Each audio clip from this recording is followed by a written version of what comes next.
Другим темам на обогатительной фабрике номер 12 Удачнинского ГОКа в Мирнинском районе состоялось открытие столовой после ее реконструкции. На мероприятии побывали наши коллеги в Алмазном крае. Сюжет нашей коллеги. Вопрос о том, что помещение столовой нуждается в реконструкции, руководство Удачнинского ГОКа говорило уже давно, поскольку все понимают, что для работника, особенно который трудится на режимном предприятии, очень важно создать не только безопасные условия труда, но и комфортный отдых.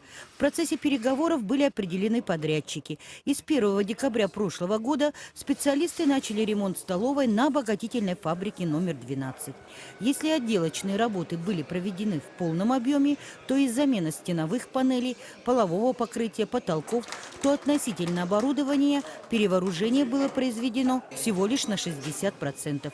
Поскольку, как отметил начальник фабрики Вадим Рудометкин, необходимости в 100% замене пока нет. Ремонт проводился с использованием современных отделочных материалов.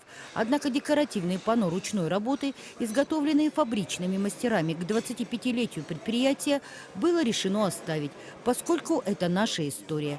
А как сказал директор ГОКа Александр Махрачев, у человека, который не помнит свою историю, нет будущего. Столовая рассчитана приблизительно на 80 человек. Однако помимо комфортной обстановки, очень важным моментом является качество предоставляемой продукции, а также цены. В этой связи необходимо отметить, что, несмотря на незначительное повышение стоимости тех или иных блюд, коллектив столовой делает все, чтобы работники оставались довольными.